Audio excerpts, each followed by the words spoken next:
Dans un futur proche, en 2084, le monde tel que nous le connaissons a radicalement changé.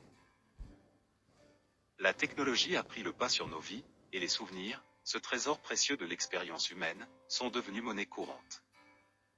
Ce documentaire intitulé « 2084 », les humains qui ont vendu leurs souvenirs, nous plonge dans cette réalité fascinante et troublante.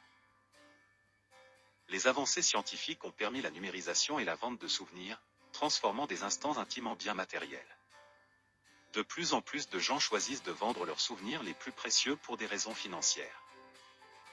Il y a ceux qui veulent rembourser des dettes, d'autres qui aspirent à une vie de luxe, et même ceux qui, des cœurs brisés, cherchent à effacer des fragments de passé. Chaque souvenir vendu est enregistré dans des bases de données massives, accessibles à ceux qui souhaitent vivre ces expériences sans jamais les avoir vécues eux-mêmes. Cela crée un marché florissant, mais soulève également des questions morales et éthiques. Qui mérite de vivre un souvenir qui n'est pas le sien? Les souvenirs, une fois vendus, ne peuvent jamais être récupérés, laissant derrière eux une traîne de regrets et de nostalgie. Nous rencontrons des protagonistes de cet univers, des vendeurs de souvenirs qui acceptent de raconter leur histoire. Clara, par exemple, est une jeune femme qui a vendu son souvenir le plus cher, le jour de son mariage. Elle explique comment, à cause de la montée des coûts de la vie, elle a pris cette décision déchirante. À travers ses larmes, elle partage les raisons qui l'ont poussée à renoncer à cette journée si spéciale. Quand elle parle de son souvenir, son visage s'illumine, puis s'assombrit. Dans ce monde, les souvenirs ne sont pas seulement une fenêtre sur le passé, mais une source de profit et de pouvoir pour ceux qui les achètent. Marc, un collectionneur de souvenirs, parle de sa passion. Il a une immense bibliothèque de souvenirs numérisés et adore les revivre, partageant ses expériences avec ses amis.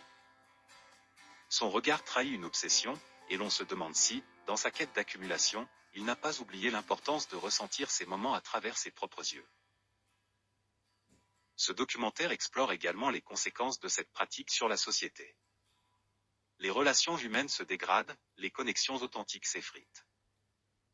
Les gens préfèrent acheter des souvenirs plutôt que de vivre des expériences réelles avec leurs proches. Les familles, autrefois unies par des histoires partagées, se retrouvent souvent divisées par la quête de souvenirs commerciaux. Ce phénomène suscite des débats parmi les intellectuels. Certains soutiennent que vendre des souvenirs permet aux individus de trouver leur voie dans un monde de plus en plus incertain.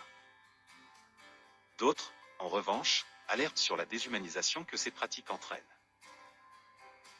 En fin de compte, 2084, les humains qui ont vendu leurs souvenirs n'est pas qu'une simple observation de la société future, mais une réflexion sur notre relation actuelle avec nos souvenirs aujourd'hui. À travers des interviews poignantes, des images d'archives et des analyses de spécialistes, nous sommes invités à réfléchir sur la valeur de nos expériences et sur la manière dont elles façonnent notre identité.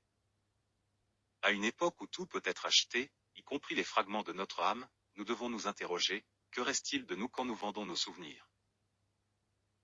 Ce documentaire nous laisse avec de nombreuses interrogations sur notre avenir et sur ce que signifie vraiment être humain. Alors que nous avançons vers un futur toujours plus numérique, la quête de souvenirs authentiques pourrait bien devenir l'un des plus grands défis de l'humanité. En fin de compte, sommes-nous prêts à payer le prix de nos souvenirs, ou devrions-nous apprendre à les chérir et à les préserver? Dans cette toile complexe de choix, ce documentaire nous guide à travers une exploration profonde de l'humanité à travers ses souvenirs, nous rappelant que notre passé, même s'il est douloureux, façonne notre présent et notre avenir.